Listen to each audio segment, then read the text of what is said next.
Permettez-moi d'abord de me présenter, c'est Amadou Moustapha Taye, deuxième adjoint au maire de la commune de Ndombo Sandiary. Je vais parler au nom du maire et du conseil municipal. Donc il y a tous les conseillers et conseillères qui sont derrière moi. Donc aujourd'hui nous sommes là réunis pour faire un démenti sur une publication qui a été faite par un organe de presse qui a dit que c'est la commune de Ndombo Sandiary qui a traîné le ministre Abdoulaye Seydou Sow devant les juridictions pour l'annulation de son lotissement. Et ça, vraiment, c'est une information aberrante dans la mesure où on ne peut pas vouloir quelque chose et son contraire. Donc c'est nous qui avons initié à l'unanimité, je dis, en 2014-2015, ce projet de lotissement, donc avec tous les péripéties vraiment qu'on a enduré. Donc on a obtenu du ministre, de son directeur de l'urbanisme, une autorisation de lotir.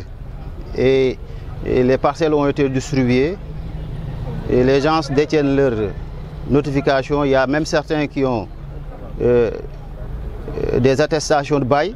Maintenant, revenir sur ce lotissement pour l'annulation, vraiment c'est une chose aberrante. Et on est là réunis pour apporter un démenti, pour dire que le conseil municipal n'a jamais voulu ou bien n'a jamais initié une quelconque attaque par rapport à ce lotissement.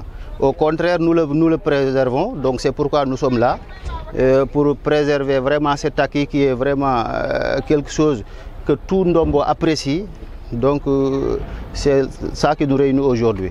Que répondez-vous à vos détracteurs qui disent que la distribution des parcelles ne s'est pas passée dans les règles de l'art? Je crois que, en fait, nous on a compris, ce sont des adversaires politiques qui jusqu'à présent n'ont pas accepté leur défaite. Et je crois que ce n'est pas une première pour nous. Tout ce que le conseil municipal fait de bien, donc ils sont en train de le saboter. Et ils vont continuer à le faire aussi.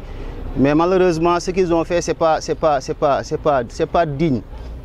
Parce que, en fait, utiliser du faux et du usage de faux, parce qu'ils ont introduit un recours le jour même de la distribution des parcelles à Saint-Louis.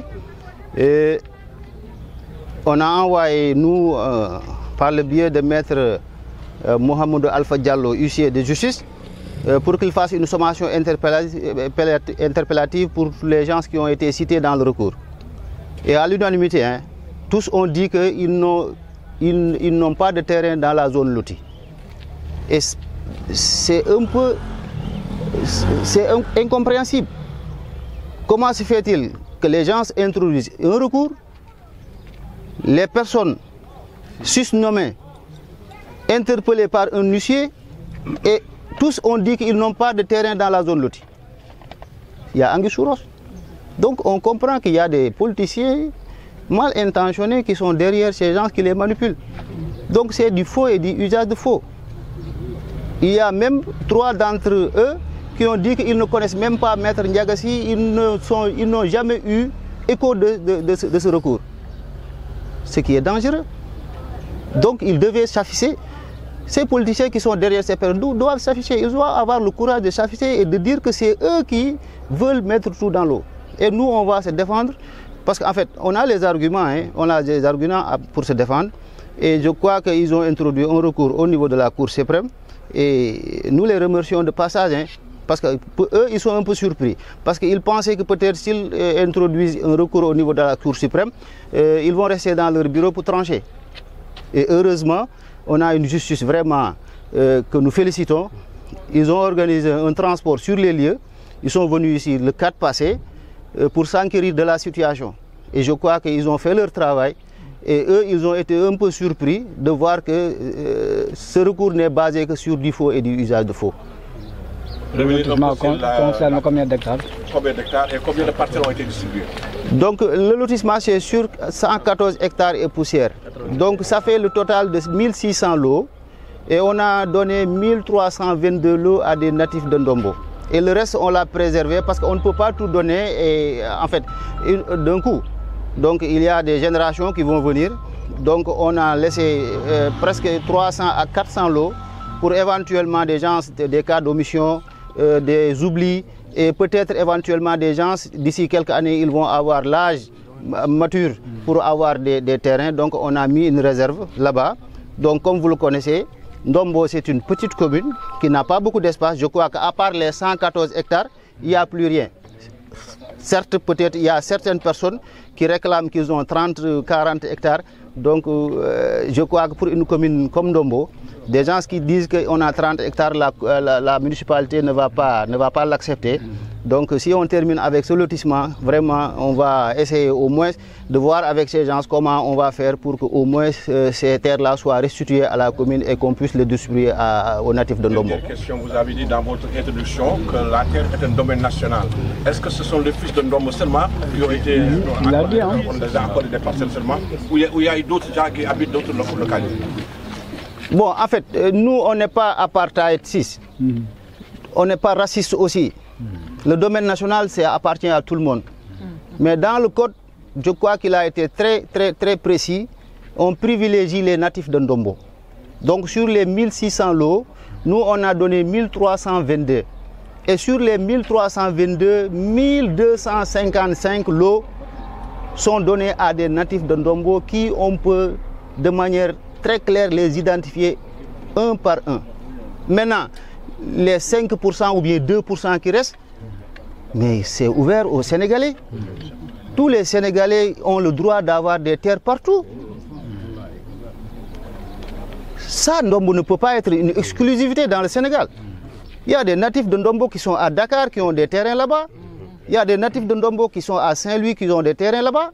Donc pourquoi vouloir donner exclusivement les parcelles à des natifs de Ndombo? Ça, c'est vraiment être raciste. Et nous, on ne va pas, en tant qu'institution, même si on devait le faire, les autorités administratives ne vont pas l'accepter. Et ça a été l'objet du premier rejet. Ça, il faut aussi qu'on précise. On avait donné exclusivement aux Ndombois, mais on nous a fait savoir que le domaine national n'appartient pas tous à des Ndombois. Il faut privilégier les gens de Ndombo, ça veut dire quoi? Et on a donné sur les 1322, 1255, donc vous faites le calcul, vous voyez ce qui ne représente le pourcentage qui reste. Donc c'est ça qu'on a fait. On a été très transparent du début à la fin. Et le lotissement a pris du temps. C'est de 2015 à nos jours. On a appelé 3 audiences publiques. Dans la conception, on a appelé tout Ndombo pour dire que c'est ça notre souhait. Qu'est-ce qu'on veut faire? On avait diminué les parcelles. On avait fait des parcelles de 150 mètres carrés, 200 mètres carrés. Il y a des conseillers qui ont dit que peut-être eux, ils vont dans l'avenir faire de l'élevage. On a augmenté 300 mètres carrés. Après la conception, on a appelé tout Ndombo pour leur dire que c'est ça qu'on veut vous proposer. Les gens ont apprécié, ont donné leurs suggestions. Après, à la fin aussi, en distribuant, on a appelé la population pour leur dire comment on veut distribuer, les critères de distribution. Donc, on a assez communiqué. Pour ces gens qui disent qu'ils ne sont pas au courant, mais ce n'est pas vrai ça. Nous, on a pris la précaution de faire des communiqués au niveau de la radio Dunia, la radio locale. On a fait un communiqué au Soleil. On a fait un communiqué à l'Observateur. Si vous allez le 14 septembre 2021, regardez l'Observateur du 14 septembre 2021, regardez le Soleil du 14 septembre 2021, la radio Dunia, on a dit ça en Wolof, en Pulaar, en Maure même, on a communiqué. Donc on a aussi communiqué pour ce lotissement, pour dire aux gens, parce qu'on ne voulait pas ces choses-là qu'on voulait éviter. On a demandé à tous les gens qui avaient des délibérations venant de l'ex-communauté rurale de Mbane de se rapprocher de la mairie pour qu'on puisse discuter, trouver un consensus. Et on n'a vu personne. Pourquoi attendre aujourd'hui pour créer ce bruit-là? Donc ce sont des gens mal intentionnés, ce sont des politiciens, on les comprend, on les connaît. Donc en fait, je crois que la justice va faire son travail. Et maintenant, ce qui va suivre, c'est qu'on va les poursuivre parce qu'ils ont utilisé du faux et du usage de faux. Ça aussi, il faut que les gens le savent. Ils ont utilisé du faux et du usage de faux. Ceux qu'ils ont cités dans le recours, disant que c'est eux qui portent plainte contre la commune, tous ils ont dit qu'ils ne connaissent même pas l'avocat. Ils ne l'ont pas mandaté, ils n'ont pas de terre là-dedans. Et vous avez la sommation interpellative qui est là avec nous. Donc on a tous les papiers, on les a donnés à la Cour suprême. Et je crois qu'on a confiance à notre justice. Ça, c'est un bien de toute une population. C'est un souhait que toute une population attendait. C'est un rêve qui est devenu une réalité. Donc on ne peut pas accepter de tierces personnes pour des intérêts personnels, pour des intérêts politiques, qui veulent vraiment mettre tout dans l'eau.